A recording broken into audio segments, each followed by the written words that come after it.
What's up guys, Stirling here, award-winning erotic film star, former high-class male companion, swinger lifestyler, and professional BDSM dom. Today, I'm going to share with you guys 3 limiting beliefs that prevent men from really delivering their best performance in the bedroom, and stick around to the very end of the video where I will reveal the 3 ways to overcome these 3 different limiting beliefs. So, let's get cracking.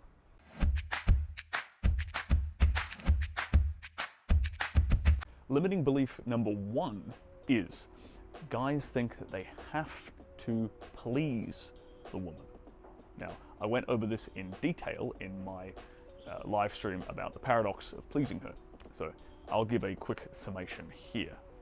When a guy is so focused on making a woman orgasm, when a guy is so focused on pleasing a woman in the bedroom, women pick up on that. Women can tell that you're putting a lot of pressure on yourself to achieve a specific result. And unfortunately, this also puts a lot of pressure on her, because a woman doesn't want to, damage the male ego, especially in the bedroom, because it might lead to complications downstairs. So women tend to just go along with this.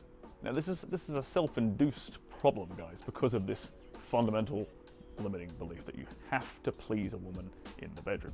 This limiting belief ties into the idea that, oh, if I don't please her, she's not going to like me. If I don't please her, if I don't make her orgasm, she's going to think I'm useless in bed. She's going to think I'm a loser. She's going to think I suck.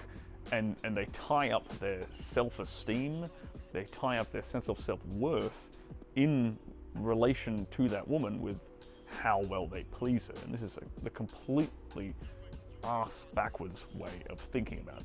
Limiting belief number 2 that guys have is they think that if I lose my boner at all during sex, or if I come too early, then she'll never want to fuck me ever again. It's over, it's scorched earth, there's no way in hell she's ever going to talk to me ever again, or let alone touch my pee-pee. This is not the case. Don't be so goddamn hard on yourself for a start. But like I said, at the end of the video, I'm going to talk about exactly how to fix this problem, how to get around this limiting belief. But every guy at some point in his life, as long as he, ages beyond his mid-20s, at some point in his life, he's probably going to have either erectile dysfunction issues at some point, or he's going to have a situation where he prematurely ejaculates. It's not that big of a deal, guys, if you don't make it that big of a deal. Now, what can screw you up is focusing on it, and that's why this limiting belief is self-fulfilling, because the more you focus on, oh, I hope I don't lose my boner, oh, I hope I don't ejaculate too quickly, the more likely you actually are to get erectile dysfunction and prematurely ejaculate. Limiting belief number 3 guys have in the bedroom is that they view sex as a reward for themselves. Oh, I've been a good boy, she's gonna give me a Hummer. Oh, I've been a good boy, we get to have sex tonight. Oh, it's my birthday, we get to have a once a yearly round of sex, or whatever the rules and traps these guys sort of put themselves into. This is completely wrong, guys. Sex is not a reward for you. Now, don't get me wrong, some women do try to leverage sex over guys, and they do try to use it as power, as a sort of a power dynamic in the relationship. That's a red flag, that's bad news. We want to avoid that entirely. But you're not doing yourself any favors if you have the belief that sex is a reward for me.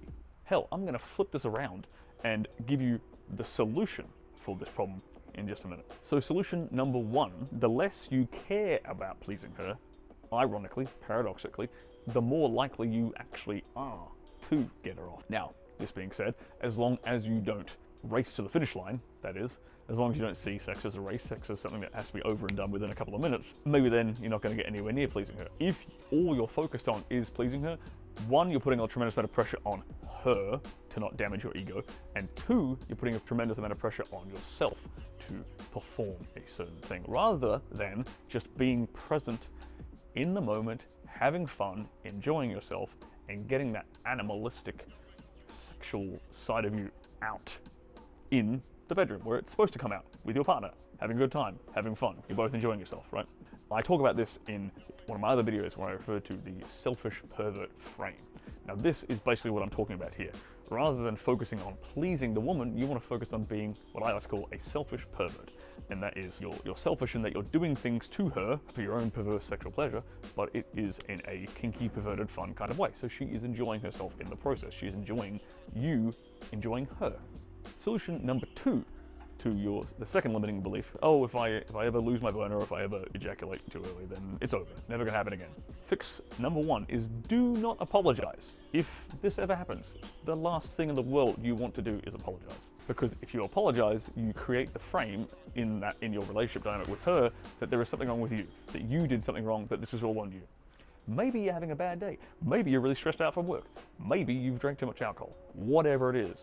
Any of these things could lead to a potential bad experience in the bedroom. Now, obviously, you want to prevent those, fine. But if you haven't, if you've been lazy, if you've had a bad day, then don't beat yourself up over it. Stop apologizing for it.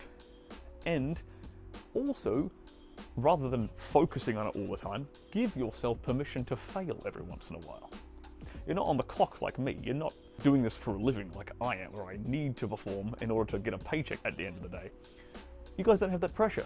So don't add any pressure to yourself for a start, and give yourself permission to fail every once in a while, and just have an easy one. Have a fun time on yourself. If a girl's infatuated with you, if you intersplice really, really good sex with the occasional selfish, oh well, I got off really quickly kind of sex, it doesn't matter. She's gonna keep coming back for the really, really good stuff. It makes you more like an emotional slot machine. Sometimes it's really good, sometimes it's really bad. Solution number 3, men view sex as a reward. We need to flip this completely on its head.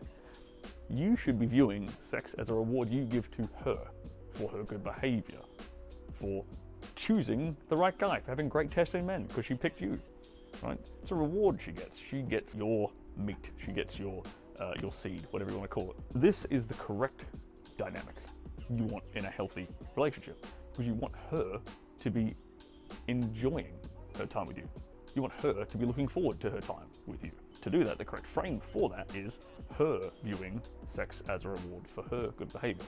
This is especially easy to do if the sex you have is really, really good and she really enjoys it and she comes a lot. You having the frame of mind of, I'm rewarding her with my wang. 1, it's extremely confident. It's nice and a little bit cocky, which is kind of good basically all the time. Again, 3, it reinforces the correct, healthy frame for a male-female relationship.